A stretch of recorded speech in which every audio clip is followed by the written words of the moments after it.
And we're flying you way back to April 1975. Were you alive? No, clearly I wasn't alive in I was. 1975. Clearly you were.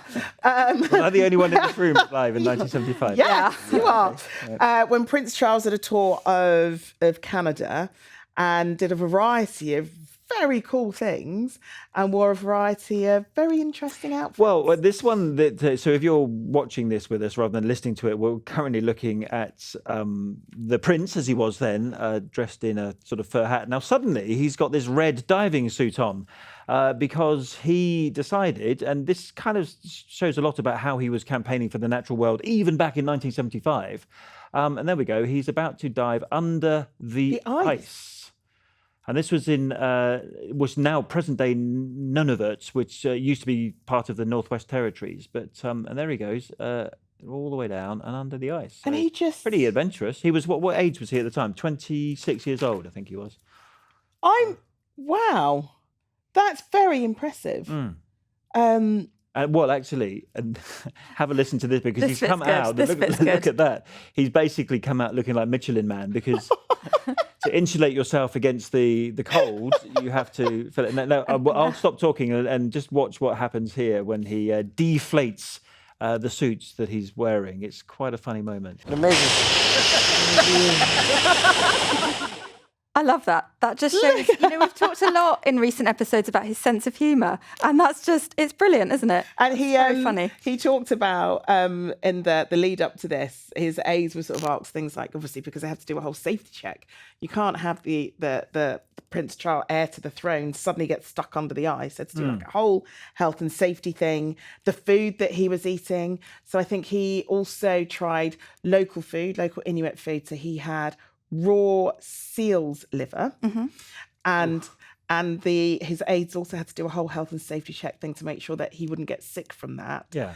But he tasted it and said it tasted absolutely incredible. And you know, like the whole First Nations issue is really big in Canada right now, and also in Australia and New Zealand as well. But again, here's a man ahead of his time, going out and sort of like living with or eating Inuit food. And but that First Nations issue is a big deal in Canada, and talked about a lot. So. Well, look, we've got Charles obviously spoke to the cameras during his trip. Let's take a listen. This isn't rain from London. The whole point is one tries to come here to be seen by people, to make them realise that you're there and you take an interest and you're concerned, and you don't just remain in London all the time.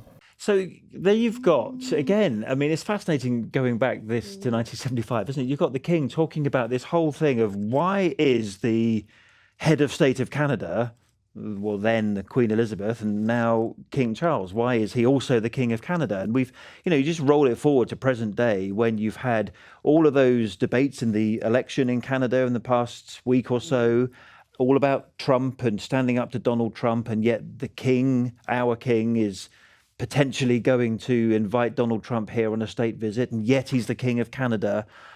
A lot of issues and political things are coming in there. But talking of the election, now that Mark Carney's won it, largely because of his opposition to Donald Trump, it does mean that the rest of the year is now clear for potentially a visit. I'm not saying he's going to go under the ice at age mid-70s, but another visit to Canada. And the rumours aren't there? There are rumours that he may do something pretty significant whilst he's there. Yeah, so there's been this big question mark, when will he go to Canada? He goes, he's been very regularly throughout his life. He's got a very, very strong connection with Canada, and he is now the King of Canada. So the question was, when he became king, when would he get to all the realms where he is king? And he's now been to Australia.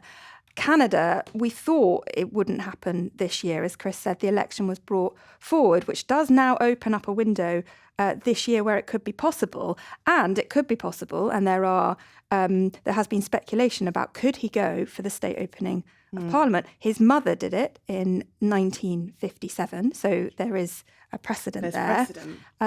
But it does bring up, it does. As you say, it's international relations and diplomacy. All of this comes into this now because, of course, as you mentioned, Chris, regarding Trump, and Trump does the king go and do the opening of The Parliament Canadian in Parliament, Canada yeah. before Trump comes here on a state visit. It's, Yeah. oh. It's diplomatically And also, very difficult. we've had Donald. I mean, again, we weren't meant to be talking about this according to my list, but we've had Donald Trump talking about his state visit here, calling it a fest, and he's going to come over and it's going to be bigger and better than ever. Well, as we all know, all state visits are the same. You get the same state banquet. It looks pretty grand. It doesn't get grander or less grand. No.